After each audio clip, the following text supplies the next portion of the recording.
지난 한 주간도 평안하셨습니까? 신나게 사셨을 줄로 믿습니다. 그리스도인은 춤추는 삶, 신나는 삶을 살자고 계속 말씀을 드리는데, 신나게 우리가 사는 습관을 갖는 것도 좀 필요하고 중요한 것 같습니다. 오늘 습관에 관한 이야기를 좀 하고자 합니다.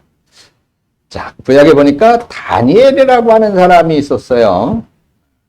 다니엘이라고 하는 사람, 이스라엘 나라가 바벨론이라고 하는 나라에 멸망을 당할 때, 이제 포로로 잡혀간 많은 사람들 중에 한 사람이었습니다. 근데 아주 어렸을 때 붙잡혀갔거든요. 꼬마일 때 붙잡혀갔는데 장성하면서 그 나라의 공무원이 됐어요. 근데 나중에는 그 나라의 국무총리까지 올라갑니다. 대단하죠? 자, 이 나라에는 총리가 한 명이 아니라 3명이 있었습니다. 우리나라에는 총리가 몇 명이에요? 2명이죠, 2명.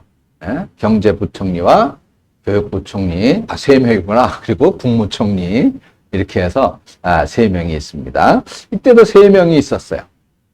근데 그 3명의 총리 중에 이 왕으로부터 가장 사랑을 많이 받고 신의를 받는 사람이 바로 이 포로로 끌려와 가지고 성장한 이 다니엘이라고 하는 사람이었습니다. 그래서 이분이 그 총리로서 이 바벨론이라고 하는 나라를 이제 다스리게 될 때에 그 나이가 80대 중반쯤 되셨을 때예요. 80대 중반. 여기 계신 분들은 다 뭐 아직 그렇게 되신 분들 없잖아요. 다 어리신 분들인데 우리 어머님이 이제 그 정도 좀 되셨죠. 근데 그때 애굽의 총리로 그렇게 존경을 받고 왕의 신임을 받고 있었던 때문입니다. 자, 그런데 절대자, 권력자의 신임을 받게 되면 반드시 시기하는 무리가 생겨나게 되죠. 그러다 보니까 이 다니엘을 시기하는 다른 2명의 총리하고 다른 관리들이 함께 작당을 해가지고 왕한테 어떤 제안을 하게 됩니다. 그 제안이 무엇이냐 하면 앞으로 30일 동안 누구든지 왕 외에 어떤 신에게나 사람에게 기도하거나 무엇을 구하거나 그러면 그 사람은 사자굴 속에 던지도록 왕이 법을 만들어라. 근데 이 당시에는 왕은 신과 같은 절대자였었단 말이죠. 절대 권력자. 그러니까 왕이 그 신하들의 얘기를 들어보니까 자기가 신인데 다른 신을 숭배한다라고 하는 건, 다른 신에게 경배한다라고 하는 것은 자신을 모욕한다는 거라고 생각을 하거든요. 그러니까 거기에 찬동을 이 왕이 하게 됩니다. 자, 이런 명령을 이제 내리게 된 것은 당연히 이 2 총리, 다니엘을 시기했었던 2 총리와 다른 관원들이 다니엘이 자신들의 왕이 아닌 이스라엘의 신, 자신들이 멸망시킨 나라에 있었던 그 신에게 기도하는 사람이었다는 것을 알고 그걸 책잡아서 다니엘을 죽이기 위한 모략이었던 것이죠. 그러니까 다니엘은 이스라엘이 멸망해서 이 바벨론이라고 하는 나라에 포로로 잡혀왔으면서도 그 포로 생활 가운데 어려서 잡혀왔는데 그 포로 생활을 하면서 지금까지 80대 중반에 이르기까지 하나님 앞에 기도하고 예배하는 것을 멈추지 않았다는 거예요. 그리고 오늘 본문에도 말씀에 분명히 나오고 있는데 그가 기도하는 것, 감사하는 것도 멈추지 않았다. 중단하지 않았다고 말씀하고 있습니다. 그런데 그런 다니엘의 모습을 보면서 이 다니엘을 시기하던 두 총리와 관원들은 저것을 못하게 하면 저 사람은 평생을 저렇게 기도하고 감사하면서 여호와라고 하는 하나님 신에게 경배하는 사람, 예배하는 사람이니까 왕에게만 하고 다른 신에게 못하도록 막으면 그러면 저 사람이 이제 이 왕의 미움을 받게 되고 쫓겨갈 것이라고 생각을 했던 것이죠. 자, 이때 다니엘이 이런 다른 총리들과 그리고 관원들의 계략에 어떻게 대처했을까? 어떻게 대처했을까? 계속 지금까지 하던 대로 하나님께 경배하고 기도하고 감사하고 그렇게 하면 왕의 금령 다른 나 외에는 그 어떠한 것에도 기도하지 말아라. 구하지 말아라라고 하는 것은 뭐예요? 기도하지 마라. 예배하지 말아라. 그것을 금령을 내렸단 말이에요. 그 금령을 어기는 자는 무조건 사자굴 속에 던져넣겠다라고 하는 명령이 이제 발효가 됐어요. 그러면 그런 상황에서 다니엘은 어떻게 했을까? 오늘 10절의 말씀입니다.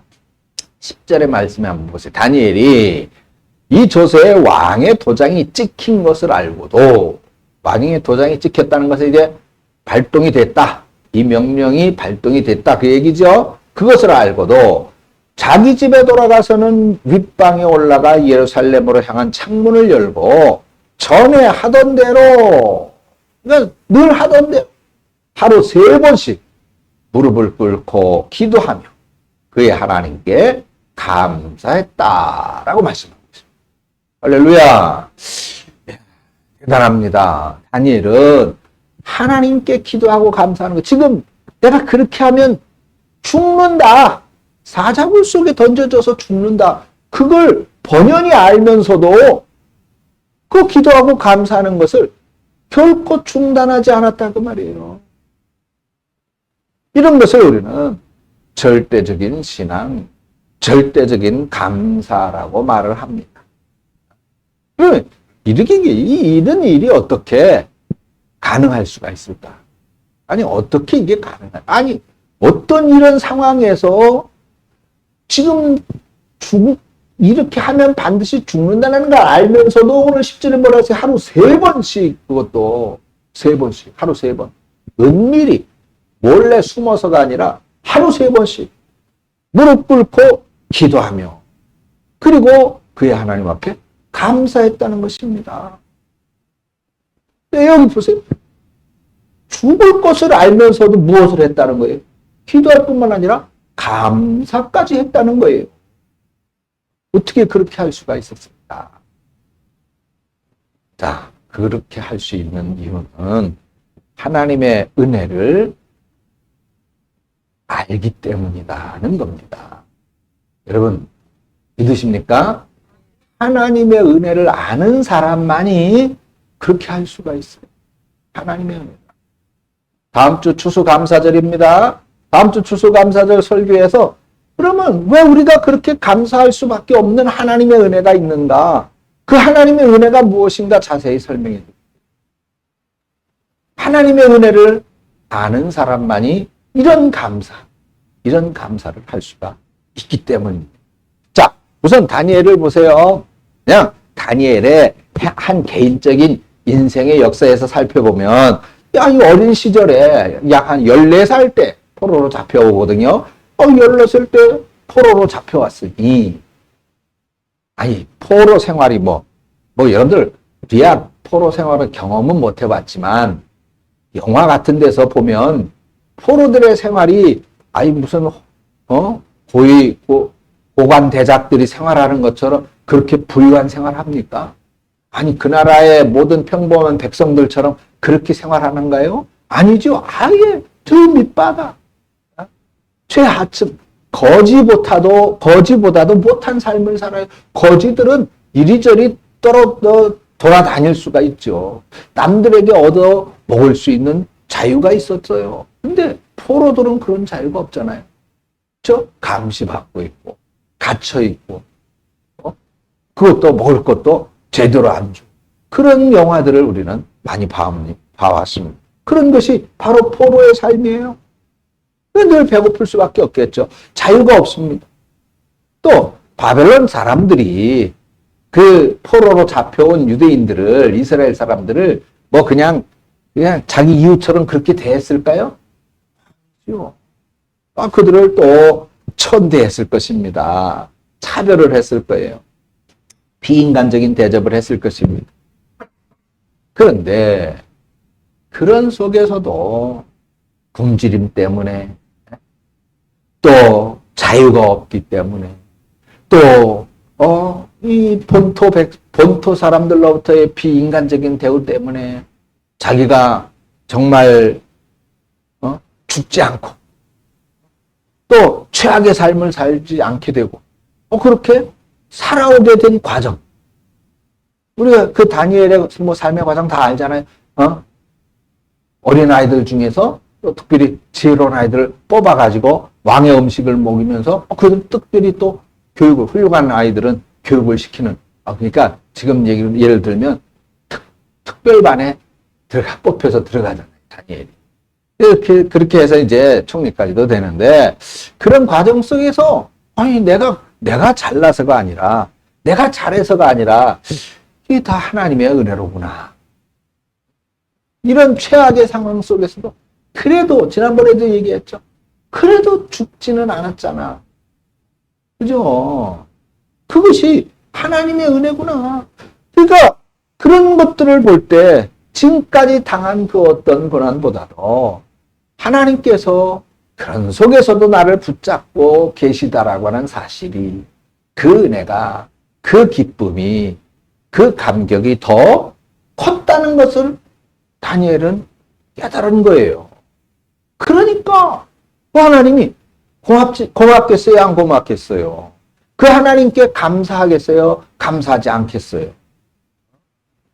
감사하다 말이죠. 이게 다음 주에도 말씀을 드리겠습니다. 이게 세상 사람들의 감사와 우리 신앙인들의 감사가 여기서 달라지는 거예요. 여기서. 세상 사람들은 있어야 감사가 돼. 결과. 뭔가 보여지는 거. 눈에 보이는 어떤 결과. 그게 있어야 감사를 해요. 그러니까 세상 사람들의 감사는 조건적인 감사일 수밖에 없는 거야. 조건적인 감사. 뭔가가 이루어져야, 바라는 대로 돼야, 내가 바라는 대로 돼야, 또는 내가 기대하지 않았던 것에 대한 어떤 결과가 있어야, 그래야 세상 사람들은 감사한단 말이죠. 그래서 그 세상 사람들의 감사는 바로 그렇게 어떤 결과에 의한 감사일 수밖에 없는 것입니다. 근데 신앙인의 감사, 아니 예수 믿는 사람들의 감사는 그런 것하고는 달라요. 그런 것하고. 다니엘을 보세요. 좋은 결과가 있었기 때문에 감사했습니까? 오늘 본문 보세요. 죽인다고 했잖아요.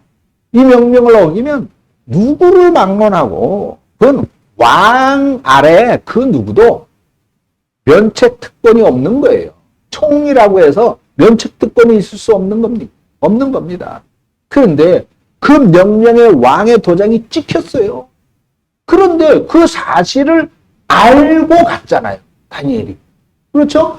그걸 알고 갔는데도 불구하고 내가 지금 하나님 앞에 기도하고 예배하고 기도하고 감사하면 이제 나는 당연히 죽는다라고 하는 사실을 알면서도 그는 전에 하던 대로 똑같이 그렇게 기도하고 감사했다. 그 이유가 무엇입니까? 그 이유. 바로 하나님께서 베풀어 주시는 그 모든 은혜. 하나님께서 붙잡아 주시는 은혜. 하나님께서 함께 해 주시는 은혜를 다니엘은 알기 때문이라고 하는 것입니다. 그러니까 지금 내가 그 하나님의 은혜를 아니까 죽는다 하더라도, 지금 내가 설마 죽는다 하더라도 그들에게 그렇게 해서 또 왕의 명령을 어겼으니까 너는 이제 사자굴 속에 던져져야 돼 해서 잡혀가지고 던져져서 사자의 밥이 된다 하더라도, 그래도 다니엘은 아쉬울 것이 없는 거예요. 지금까지 하나님의 은혜로 살아왔기 때문에. 그래서 다니엘은 모든 것을 다, 자신의 내일까지도, 나의 내일까지도, 또 내가 죽는다 하더라도 그 이후의 삶, 그 이후의 삶까지 다 하나님께 맡긴 것입니다. 맡긴 것. 그러니까 마음 편안할 수 있는 거예요. 하나님께 맡기니까. 그래서 저는 전에 하던 대로 뭐 하나 달라지거나 흐트러짐 없이 전에 하던 대로 하나님께 감사하고. 여러분, 다음 주가 추수감사절이에요. 아마 한번 여러분들 이제 오늘 저녁에 집에 가셔서 한번 감사할 일 10가지씩 한번 적어보세요. 감사. 남편은 남편대로, 아내는 아내 따로 감사할 일을 한번 적어봐 보십시오.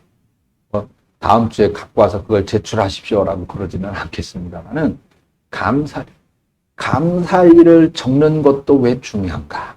그것도 다음 주에 말씀드릴게요. 네? 감사할 일을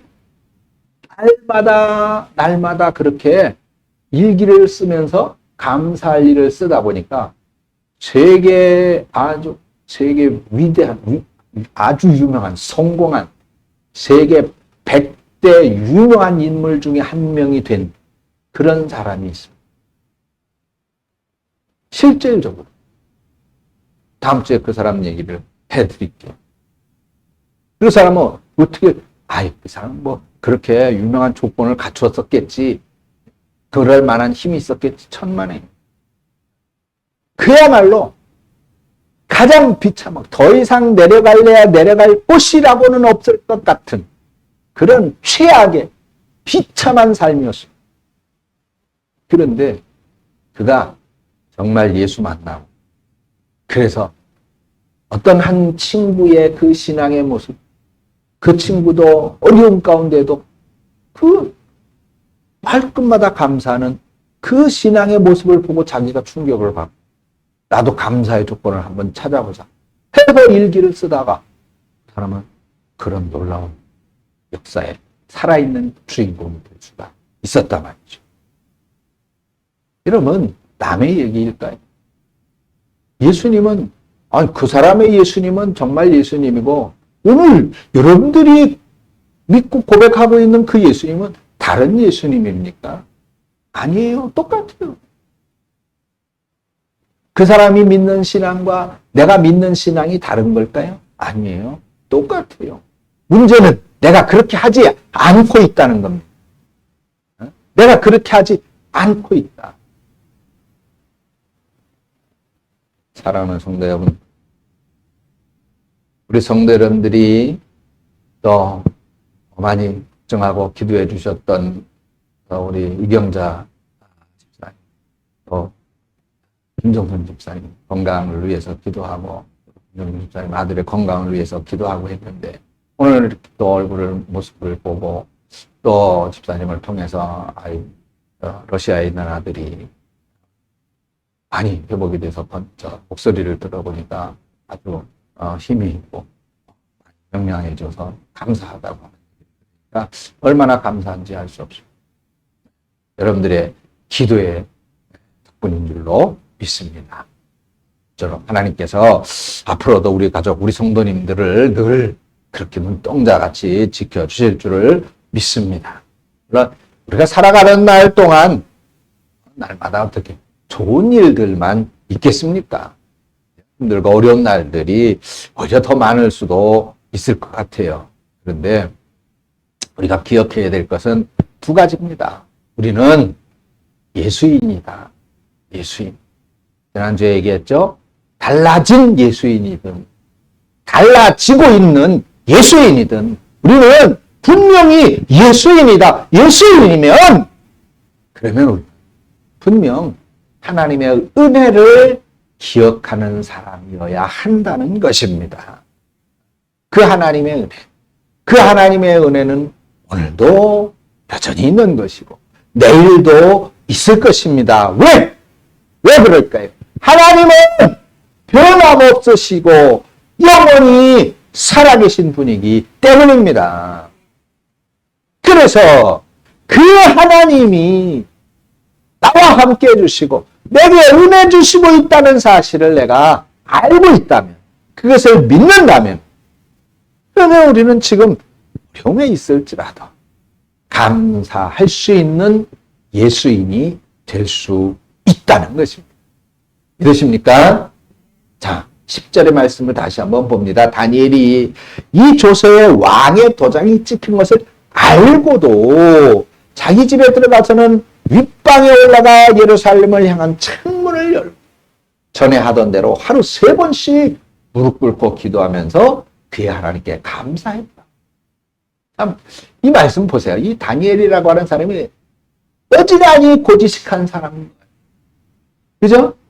아니, 이 다리오 왕, 이 왕 외에 다른 데다가 기도하면은 다 사자굴 속에 잡아 던져 죽이겠다는 걸 알면서 어떻게 했다 그랬어요? 창문까지 열어놓고 전에 하던 대로 늘 아마 예루살렘을 향해 창문을 열어놓고 기도를 했었던 것 같아요. 그러니까 그렇게 늘 창문을 열어놓고 기도하고 있어요. 지금 다니엘을 죽이려고 그 두 총리와 관원들이 작전을 짠 거잖아요. 모의한 거잖아요. 그러면 당연히 어떻게 하겠어요? 요놈이 이제 기도 하나 안 하나, 예? 하나님께 예배 하나 안 하나, 당연히 감시하겠죠. 당연히, 그렇게 해서 잡아 죽이려고 계획한 거니까. 그 당연히 감시하고 있다는 거를 다니엘이 모를까요? 당연히 알죠. 이놈들이 나를 죽이려고 하는 거라. 다니엘이 당연히 알죠. 그런데 만약에 그렇다면 기도 안 하는 것처럼 아니 창문 열어놓고 기도하는 것하고 창문 닫아놓고 기도하는 것하고 다르나? 창문 닫아놓으면 하나님이 못 듣고 열어놔야 들으시나? 그죠? 창문 닫아놓으면 하나님 못 보고 창문 열어놔야 하나님이 예배하나 우리 다 창문 다 열고 문 다 열고 그렇게 해놓고 예배해야 되나요? 아니잖아요. 그죠? 그런데 그는 창문을 그냥 전에 하던 대로 그랬어요. 전에 늘 하던 대로 그렇게 지금 자신을 죽이려고 하는 놈들이 감시하고 있다는 것을 알면서도 다른 방법을 쓰지 않는 거예요. 30일 동안이라 그랬으니까 그럼 한 달 동안만 그러면 예배를 쉬자. 기도하지 말자. 한 달 동안만 하지 말자. 지금처럼 인터넷이 있어가지고 여러분 교회 모이면 큰일 납니다. 안 됩니다. 인터넷으로 영상 예배를 드리십시오. 그러면 또 영상을 통해서 예배를 할 수 있었을는지 모르지만 그때는 인터넷도 없었죠. 근데 한 달 동안 참으면 될 텐데 그것도 아니었습니다. 윗방에 올라가서 사람들이 잘 보이는 밑에나 그때도 지하가 있었잖아요. 지하에 숨어서 하거나 그게 아니라 윗방에 올라가서 2층에 올라가서 그것도 창문을 활짝 열어놓고 기도하고 있어요. 그러니까 들킬 확률이 몇 프로예요? 당연히 100%죠. 당연히 100%. 자, 여기에 중요한 문제가 있습니다. 중요한 단어가 문구가 있는데 자, 다니엘이 왜 그렇게 했느냐? 전에 하던 대로 요문인 거예요. 전에 하던 대로. 그러니까 이 말은 뭐예요? 다니엘이 늘 그렇게 하나님께 기도했다는 거예요. 늘 그렇게 하나님 앞에 감사했다는 거예요. 그게 늘 몸에 배어 있다는 거예요. 다니엘은 아마 그냥 자기 습관대로 자신도 모르게 자기 습관대로 그냥 2층으로 올라가서 창문 열고 하나님 앞에 기도했을 것 같아요. 습관대로. 여러분, 여러분들도 종종 그런 경험이 있잖아요. 그죠? 습관대로. 어떤 일은 나도 모르게 의식하지 못한 대로 그냥 하다 보니까, 내가 습관대로 그냥 그렇게 하고 있다는 걸 느낄 때가, 알 때가 있잖아요. 그런 것처럼 다니엘이 그렇게 했던 것이 아닌가라고 저는 생각도 해봅니다. 왜냐하면 이 습관이라고 하는 것이 무섭거든요. 습관이라. 여러분, 지금이야 그렇습니다만은, 전기가 우리나라는 그냥 참 좋은 나라예요. 그죠? 전기를 마음껏 써도 전기요금도 세계에서 가장 저렴한 국가 중에 들어가고, 에어컨 빵빵 돌려도, 겨울에 난방 빵빵 틀어도, 그렇죠? 얼마나 감사하고 좋은 나라입니까? 중국은 전기가 모자라가지고 난리 났었잖아요. 그 바람에 우리나라 요소수가 떨어져가지고 지금 또 난리지요. 예? 중국이 석탄 때문에 석탄을 해서 석탄 발전을 하면서 막 석탄을 가공하고 그래가지고 전기를 이렇게 돼야 되는데, 예? 석탄이 없어가지고 호주에서 석탄을 수입해야 되는. 그래서 요소를 중국에서 못 들여오는 바람에, 예? 지금 그 난리통, 북새통을 이루기도 했습니다. 자, 아무튼 습관이라고 하는 건 뭐예요? 여러분, 자, 오늘 혹시 이제 집에 돌아가셔서 저녁 먹을 시간에 혹시 밤중에 저녁을 먹게 되면 불을 다 꺼놓고 깜깜한데 불을 싹 다 끄거든요. 희미한 어떤 불빛이라도 다 꺼놓고 깜깜한데 한번 밥을 먹어보세요. 밥을. 근데 밥을 먹을 때 만약에 그렇게 식사를 한다고 가정할 때 밥을 넣어서 퍼서 그것이 눈 속으로 들어갈까요? 밥이 코 속으로 들어갈까요? 안 보여도 어디로 들어갈까? 입으로 들어가요. 이게 습관이에요. 습관. 전에 한번 말씀을 드렸죠. 제가 습관이라고 하는 것에도 말씀을 드리다. 저는 그렇더라고요. 칫솔질 할 때 늘 치약을 짜가지고 왼쪽 이빨부터 닦거든요.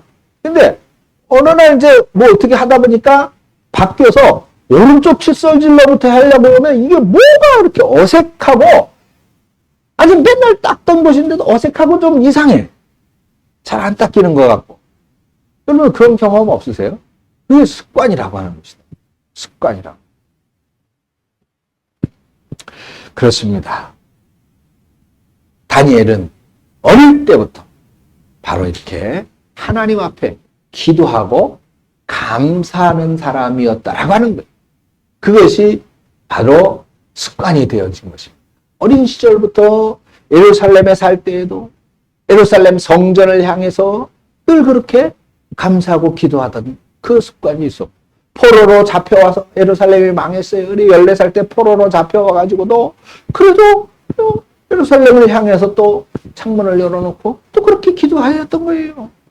근데 이 다니엘이 그렇게 했다는 건 제가 지어낸 얘기가 아니에요. 거기는 근거가 있어요. 다니엘서 1장에 보니까 그가 아까 말씀을 드렸죠. 소년들 중에 좀 똑똑한 놈들은 뽑혀가지고 특수반에 들어갔다. 특수반에 들어가서 공부를 교육을 받고 이제 훈련을 받을 때입니다. 근데 왕이 이 애들은 특별히 좀 잘 먹여야 된다. 잘 먹이고 잘 비키고 아주 최고의 교육을 시켜라. 인재들로 길러야 되니까. 그렇게 명령을 내렸어요. 그 당시 최고의 음식은 뭐였을까? 당연히 왕이 먹는 음식보다 더 최고의 음식이 어디 있었겠어요? 그죠? 그러니까 왕의 음식입니다. 왕의 음식, 왕이 먹던 음식. 근데 이 당시에 이 왕이 먹는 음식은 우상, 바벨론의 신에게 그 제사를 드린 그 음식으로 왕의 진미를 만들었어요. 왕의 음식을. 그러니까 다니엘은 이스라엘에서 잡혀온 유대인이잖아요. 그러니까 이게 우상에게 제물로 드려졌던 음식은 먹지 않는 거예요. 그러니까 나는 그 음식을 먹지 않겠다. 그래서 그 음식은 율법에 어긋났기 때문에 안 먹었습니다. 그걸 거절했어요. 그걸 거절하면 쫓겨날 수도 있고, 굶어서 죽을 수도 있고, 또 자신을 훈련시키는 선생들한테 맨날 구박받고 매맞고 그럴 수도 있잖아요. 근데 그런데도 불구하고 이것은 하나님이 금하신 음식이기 때문에 나는 하나님의 명령에 따라서 그렇게 안 하겠습니다. 그리고 안 했잖아요. 다니엘이 그런 사람이었던 거다 그 말입니다. 그러니까 그 기도의 습관도 그렇게 변하지 않았을 것이다 말이에요. 그래서 10절 말씀 전에 하던 대로. 그러니까 다니엘은 기도하는 거, 감사하는 것이 습관화되어져 있었다라고 하는 것입니다. 자, 그러면 보세요. 이렇게 어려서부터 다니엘이 도대체 어떤 조건 때문에 그렇게 날마다 감사하는 것이, 날마다 감사하는 것이 습관화되어졌을까요? 포로 생활을 하고 있는데 뭔 감사의 제목이 그렇게 많았겠습니까? 감사보다는 원망과 불평이 더 많았겠죠. 이제 다음 주에 말씀드릴 그분도 그랬다고 그러더라고요. 자신이 그 친구를 만나서 신앙이라고 하는 거는 이런 거로구나. 왜 감사해야 되는가를 알게 되기 전까지는 자신은 늘 원망과 불평과 넋두리의 일기만 썼다는 겁니다. 그런데 그 친구의 그런 힘든 삶에서도 감사하는 모습을 보니까 신앙인은, 예수 믿는 사람은 이렇게 살아야 되는구나. 이래서 감사해야 되는구나 하는 것을 알았다는 거예요. 그래서 다니엘도 그렇게 감사할 수 있었던 것입니다. 즉, 따라서 해보십시다. 감사의 제목을 찾았기 때문이다.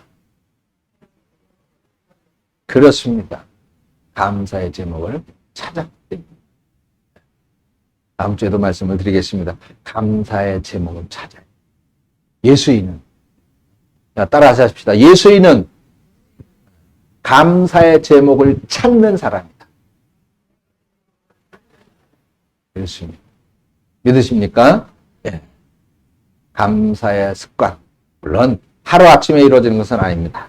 그러나 매일매일 일상의 삶 속에서 감사의 제목을 찾는 사람만이 최악의 상황에서도 감사할 수 있는 사람이 될 수 있고, 그런 상황에서 감사할 수 있는 믿음의 사람일 때에 하나님은 바로 그런 사람을 통해서 기적이라고 하는 역사를 만들어 주시는 것입니다. 마지막으로 우리는 다니엘의 모습을 보면서 어떤 문제든 간에 그것을 신앙적으로 해석하면 감사할 수 있다라고 하는 것을 배울 수 있습니다. 자, 어떻게 해석하자고요? 신앙적으로 해석하자. 우리의 삶에 힘들고 어려움이 없을 수 없죠. 있을 수 있습니다. 있지요. 그런데 그걸 세상 사람의 눈으로 보지 말자는 겁니다. 세상 사람들처럼 생각하지 말자 그 말입니다. 달리 생각해보자. 다르게 생각해보자. 어떻게 다르게 생각해보자? 세상 사람이 아닌 신앙인의 생각으로 생각해보자. 신앙인의 모습으로 한번 바라다 보자. 믿음의 눈으로 바라다 보자라고 하는 것입니다. 오늘 다니엘은 바로 그것을 실천한 사람이에요. 지금 30일 동안 그야말로 생사의 갈림길에 있는 거 아닙니까? 이 30일 동안 하나님을 예배하고 기도하고 감사하는 것을 중단하지 않으면 사자굴 속에 던져져 죽는 거예요. 죽는 거. 그러면 다니엘은 아마 세상 사람들의 눈으로 바라볼 때는 원망과 불평이 몰려왔을 것입니다. 원망은 뭐예요? 자기를 죽이려고 아무 잘못도 없는데 자기를 죽이려고 하는 그 두 총리들, 그리고 거기에 함께 짝짝꿍이 된 그 관리들을 향해서 원망이 있어. 아니 내가 뭐 지들을 못되게 한 적도 없고 지들에게 뭐 손해를 끼친 것도 없고, 그동안 그야말로 다니엘이 잘 보살펴줘가지고 그 바벨론 나라가 위기를 잘 넘기고 잘 먹고 잘 살았잖아요. 그런데 그런데 내가 그렇게 해줬는데 아니 이것들이 나를 죽이려고 하다니. 이런 배은망덕한 놈들이 있나? 원망이 있을 것입니다. 또 하나님에게서도 불평이 있겠죠. 아이 하나님, 제가 이렇게 어려서부터 올곧게 정말 고집 있게 하나님만 바라보면서 하나님께만 기도하면서 그렇게 살아오지 않았습니까? 그런데 내가 하나님만 바라보고 살아왔는데 이게 뭡니까? 지금 이제 나는 그냥 편안하게만 죽게 해주세요. 편안하게. 이제 나이가 80대 중반이니까 그냥 편안하면 이게 뭡니까? 사자굴 속에서 사자들에게 찢겨 죽게 생겼습니다. 상상해보세요. 얼마나 끔찍합니까? 그러니까 왜 하나님 왜 나한테 이런 시련을 주십니까? 하나님에게 불평이 있을 수 있겠죠. 아니면 하나님 지금 저놈들이 내가 하나님께 기도하고 예배한다고 나를 죽이려고 그래요. 하나님 저놈들 싹 심판해 주세요. 저놈들 싹 멸망시켜 주세요. 죽여주세요. 뭐 그렇게 불평할 수도 있었을 것입니다. 그런데 다니엘은 그렇게 이 문제를 보지 않았어요. 그렇게 해석하지 않았습니다. 그는 그럴지라도 하나님을 예배하고 기도하고 감사하는 것은 그 어떠한 것보다도 크고 중요한 것이다 라고 하는 것을 다니엘은 그 가슴 속에 늘 품고 있었던 것입니다. 자, 비슷한 예가 있었죠. 사드락과 메삭과 아벳느고. 느부갓네살 왕에게 절하지 않으면 역시 그때는 사자굴이 아니라 풀무불 속에 던져서 죽이겠다. 다니엘의 친구들이죠. 그때 이 세 친구들은 어떻게 했어요? 그래도 느부갓네살 왕에게 절하지 않고 하나님께 나는 예배하는 사람이니까 절하지 않겠다. 그러니까는 느부갓네살 왕이 어떻게 했었죠? 그러면 풀무불 속에 던져 죽여라. 이 풀무불을 용광로 불을 7배나 더 뜨겁게 해가지고 그들을 집어 던지려고 했을 때 그들이 뭐라 그럽니까? 우리 하나님께서 우리를 구해 주실 것이다. 그러나 하나님께서 우리를 그냥 저 풀무불 속에 던져 넣는다 할지라도 우리는 하나님을 원망하지 않는다. 왜? 그것이 하나님의 계획이고 그것이 하나님의 뜻이라면 그러면 우리는 그렇게 되는 것이 당연하고 마땅하다는 겁니다. 또 그게 신앙의 눈이에요. 그게 믿음의 눈이라는 거예요. 그게 예수인이 가져야 될 가치관이고 사고방식인 것입니다. 오늘 다니엘이 그랬다 그 말이에요. 그래서 그는 내가 죽는다 하더라도 그러면 내가 그렇게 해서 죽는 것이 그러면 그것이 하나님의 뜻이고 하나님의 섭리라면은 그럼 기꺼이 죽지 뭐. 죽는 것이 뭐가 두려워? 나의 미래를 누가 책임지고 있어요?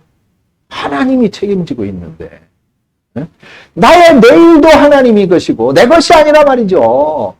내가 죽고 난 이후 미래의 영원한 삶도 내 것이 아니에요. 하나님의 것입니다. 하나님이 책임지고 하나님이 주관해 주실 것이다 그 말이죠. 그러니까 사자굴 속에 던져져 죽는다 하더라도 그게 뭐이 대수냐. 내 중심은 가장 중요한 것은 바로 하나님을 섬기는 것이다 라고 하는 것에 조금 더 흔들림이 없었던 것입니다. 그래서 그는 이런 문제를 원망과 불평으로 풀지 않고 신앙으로 풀었던 것이죠. 믿음의 눈으로 풀었던 것입니다. 그러니까 예배를 중단하지 않았고 기도를 중단하지 않고 감사를 중단하지 않았던 거예요. 자, 여러분들 다 그 결과를 아시죠? 결국 다니엘은 체포당해요. 그렇게 중단하지 않고 예배했습니다. 믿음을 지킨 거예요. 나는 절대로 왕은 절대 권력이지만 내가 그를 신으로 섬기지는 않겠다. 나의 신은 오직 여호와 하나님뿐이다. 그렇게 믿음을 지켰어요. 나의 미래는 하나님의 손에 있다. 그러면서 감사하면서 예배 드렸어요. 그래서 어떻게 됐어요? 잡혔어요. 아니, 당연히 그 감시하고 있었으니까 잡혀가지고 끌려갔어요. 왕은 너무 마음이 아픈 거예요. 자기가 가장 신이 많은 총리인데 지금 이제 왕이 도장을 찍었으니까 어떻게 해야 돼? 이거 왕의 명령을 그냥 아니, 내가 이게 사랑하는, 내가 아끼는 총리니까, 야, 없었던 걸로 해. 이렇게 했다가는 왕의 권위에 금이 간단 말이에요. 그럼 신하들이 또 불같이 일어나겠죠. 그러니까 사자굴 속에 던질 수밖에 없었던 것입니다. 사랑하는 성도 여러분, 그 결과는 뭐 여러분들이 다 잘 알지요. 다음날 이 왕이 너무나도 가슴이 아파서 그 사자굴 속에 뛰어가지요. 가지고 사자굴 속을 들여다보면서 다니엘아, 다니엘, 혹여 살았느냐 죽어. 그러니까 다니엘이 걱정하지 마시라. 잘 있다. 사자들하고 놀고 있었단 말이에요. 사자가 잡아먹은 게 아니라 지 친구인 줄 알고 같이 놀고 있어요. 사자들하고. 결국 이 왕이 이 다니엘을 죽이려고 한 것은 이 다니엘을 모함했던, 시기하고 질투했었던 그 두 총리와 거기에 작당한 나쁜 관리들이라고 하는 사실을 알고 그들 다 잡아다가 사자굴 속에 던져 넣으니까 이 사자들이 다니엘하고는 잘 친구하고 놀다가 그들이 떨어지니까 그냥 불 바닥에 떨어지기도 전에 달려들어서 그들을 다 찢었다고 성경은 말씀하고 있습니다. 다니엘은 그렇게 하나님을 섬기고 의지함으로써 또 그런 어떠한 고난에서도 기도하며 감사하는 것을 결코 중단하지 않고 오히려 감사의 제목을 찾음으로써 다리오 왕 때뿐만 아니라 그 다리오 왕의 다음 때인 고레스 왕 때까지도 쓰임받는 그런 위대한 사람이 될 수가 있었습니다. 문제는 여러분, 어떤 일을 닥쳤을 때 우리가 그것을 어떻게 해석하느냐라고 하는 겁니다. 우리는 신앙인이니까 신앙인의 눈으로 해석하는 것이 중요하다 말이죠. 신앙인은 믿음의 눈으로 해석하면, 믿음의 눈으로 바라보면 모든 것이 긍정이 됩니다. 모든 것이 긍정이, 할렐루야. 모든 것이 긍정이 된다니까요. 신앙의 눈으로 바라보면 죽음까지도 긍정이 된다니까. 죽음도 두려워할 것이 아니라, 아니, 더 나은 천국의 삶의 시작인데, 여러분, 천국의 삶은 이 세상하고는 상상할 수 없는, 비교할 수 없는 어마어마한 곳이잖아요. 다 잘 알고 있잖아요. 여러분, 하나님께서 감사주의를 1년에 2번을 정해주셨습니다. 첫 번째는 언제예요? 7월 첫 주인 맥추감사절. 두 번째가 11월 셋째 주인 추수감사절. 전반기는 맥추감사주일로, 후반기는 추수감사주일로 이렇게 2번씩 정해놓으신 이유가 무엇일까요? 그래요. 감사를 찾는 것이 우리들 삶에 너무나도 중요한 축복의 열쇠이기 때문인 것입니다. 여러분, 믿음 좋은 사람이 어떤 사람입니까? 감사할 수 없는 상황 속에서 믿음의 눈으로 감사의 조건을 찾아 하나님 앞에 감사하는 사람이야말로, 그야말로 우리가 존경하고 본받을 만한 믿음의 사람 아니겠습니까? 사랑하는 성도 여러분, 여러분들 오늘 저녁에 한번 감사의 제목을 찾아보십시오. 어떤 사람이, 어떤 목사님이 병원에 성도님이 아파서 코로나 이전이죠. 신방을 갔어. 위에서 기도해주고 속히 완쾌되시라고 위로하는데, 옆 침대에서 막 갑자기 박수를 치고 환호를 지르고 막 서로 감격의 눈물을 흘리는 거예요. 그래서 기도 끝나고, 뭐 때문에 그렇게 기뻐하셨습니다. 우리 아저씨가 지금 병원에 이렇게 뇌졸중으로 쓰러져가지고 병원에 입원을 했는데 지금 6개월째 수석도 못 움직이고 의식 없이 말도 못하고 그렇게 있었는데 지금 말을 한다는 겁니다. 말을 해요. 처음으로 말을 했어요. 막 그러는 거예요. 그래가지고 이 목사님과 성도들이 가만히 보니까 이 쓰러졌던 그 분이 이렇게 말을 하는 거예요. 근데 거기 있던 가족들이 처음 이제 드디어 말을 시작했다. 그렇게 박수를 치고 환호하고 기뻐하더라는 것입니다. 여러분들 말할 수 있는 것에 감사해 보셨어요? 어제 그 TV에 동행이라고 하는 프로그램을 보니까 모녀 나이 많으신 어머니와 41살인가 되는 장애 딸이 사는데 둘이 사니까 얼마나 어머니는 그 나이 많은데도 불구하고 그리고 또 신임을 얻어서 아파트에 청소하는 아주 그리고 이 딸은 박스 줍는 그런 일을 하는데 딸이 말을 못해.